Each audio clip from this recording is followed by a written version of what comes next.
Ton conjoint ou collègue ou voisin interprète-t-il souvent des gestes anodins comme des preuves que tu veux lui faire du mal? A-t-il l'impression que tout le monde cherche à lui nuire, sa famille, ses collègues, l'église, les voisins et même toi?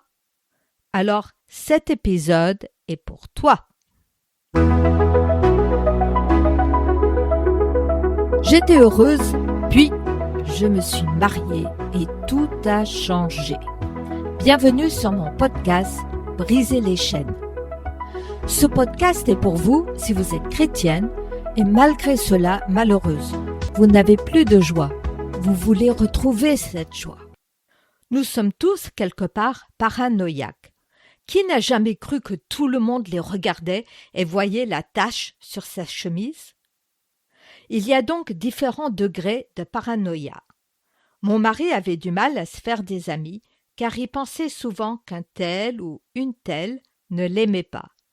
Il détestait les foules car il pensait que tout le monde se moquait de lui car il boitait à la suite d'un accident. Pas toujours évident de vivre avec quelqu'un qui se méfie de tout et de tous, même de ses plus proches amis, qui ne se confie pas de peur d'être trahi. En plus, il cherche les moindres preuves qui pourraient confirmer ses soupçons. Il peut être procédurier, il veille constamment à ses droits, à son intérêt. Comment réagir face à la paranoïa? J'aime beaucoup lire des livres de psychologie. Pourquoi? Parce que je crois que Dieu est le créateur de l'être humain. Il connaît parfaitement notre cœur, nos pensées, nos émotions et nos relations. La psychologie, elle, cherche à comprendre le fonctionnement humain.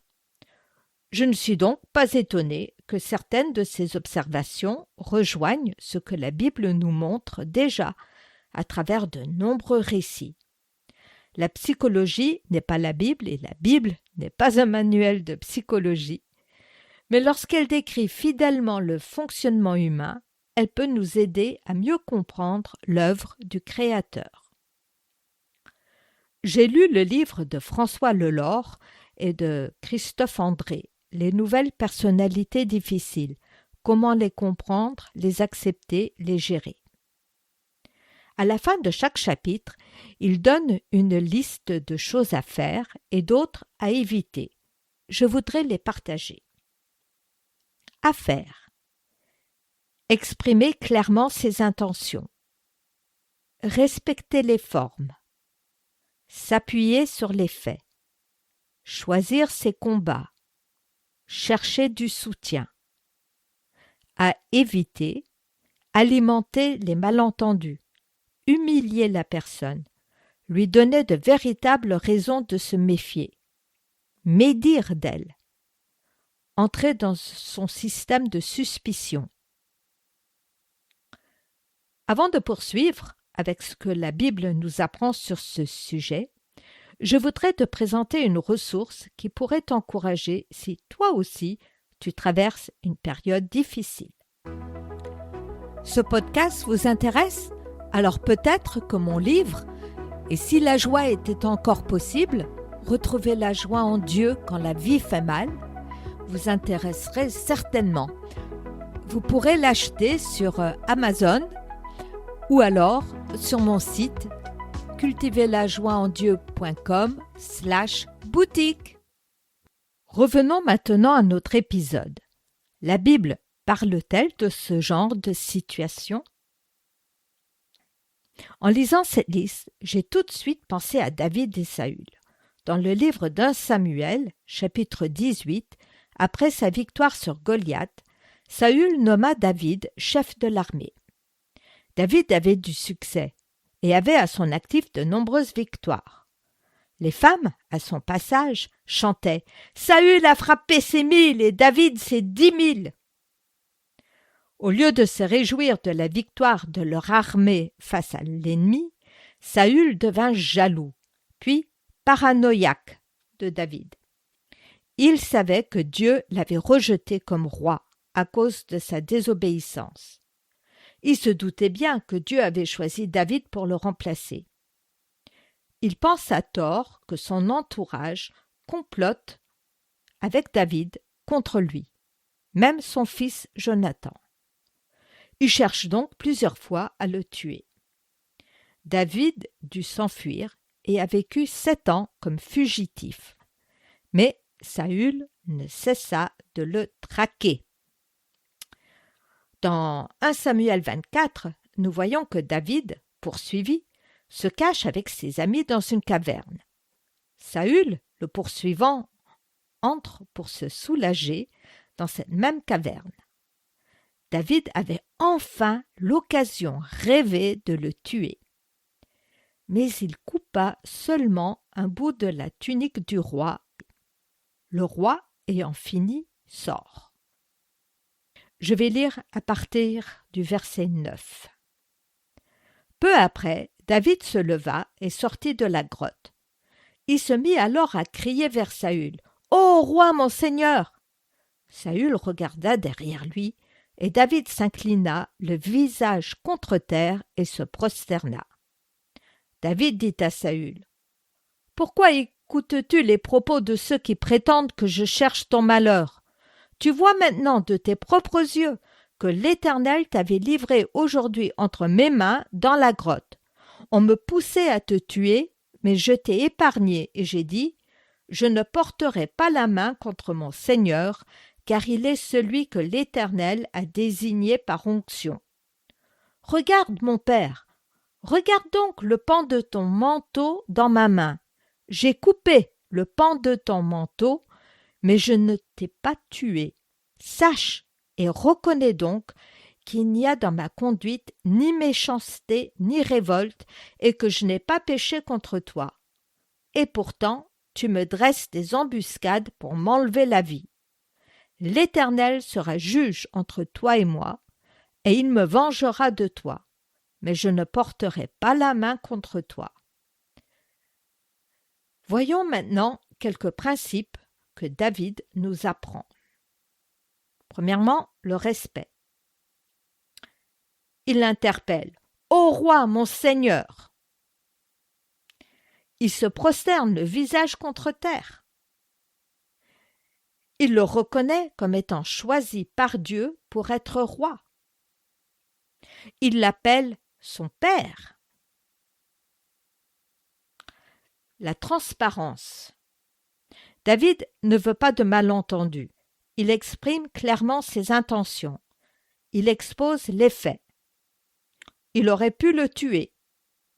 La preuve, le pan de son manteau dans sa main. Il n'a pas de méchanceté ni de révolte en lui. Il n'a pas péché contre Saül. Mais il montre clairement les agissements de Saül envers lui. Saül écoute ceux qui le montent contre David. Il dresse des embuscades pour le tuer. Troisième, une conscience irréprochable. David refuse de tuer Saül. Il refuse de donner de vraies raisons aux accusations de Saül. Il laisse Dieu gérer celui qu'il avait oint. Il ne veut pas que sa royauté soit entachée par un crime. 4. Le jugement de Dieu. David explique, mais il ne peut rien faire de plus. Il ne peut pas changer le cœur de Saül. Puis, il remet le jugement à Dieu. Que l'Éternel soit juge entre toi et moi. Ce n'est pas de son ressort. Cinquièmement, pardon mais vigilance. David aime Saül. Il le respecte. Il lui pardonne. Mais il ne retourne jamais vivre au palais. Il garde ses distances. Et sixièmement, être entouré. David avait Jonathan, le fils de Saül. Il avait le prophète Samuel. Il avait 400 compagnons qui l'accompagnaient. Et surtout, il avait Dieu. Et que de beaux psaumes nous avons grâce à ces années difficiles. Alors, je voudrais t'encourager. C'est vrai, côtoyer ou vivre avec une personne paranoïaque n'est pas évident. Mais sache que tu n'es pas responsable de la méfiance de l'autre. Tu peux aimer quelqu'un sans accepter tous ses comportements. Tu peux pardonner tout en mettant des limites. Tu peux demander de l'aide. Chercher l'aide d'un psychologue ou d'un psychiatre compétent n'est pas un manque de foi. Dieu peut utiliser différents moyens pour nous accompagner sur le chemin de la guérison et de la sagesse. Moi aussi, je suis suivie par une praticienne en relation d'aide. Mais surtout, comme nous invite Éphésiens 6, verset 10, « Puisez votre force dans le Seigneur et dans sa grande puissance. » Je vais prier. Seigneur, je voudrais te remercier d'être avec nous à chaque instant. Tu connais nos situations de vie à la maison, au travail. Je te prie de nous donner de la sagesse pour discerner ce qui est vrai du faux, pour agir et réagir avec sagesse et de façon à t'honorer. Donne-nous ta paix pour poser des limites quand nécessaire et à garder un cœur libre de la colère et de l'amertume. Que tu sois glorifié, Seigneur Jésus. Amen.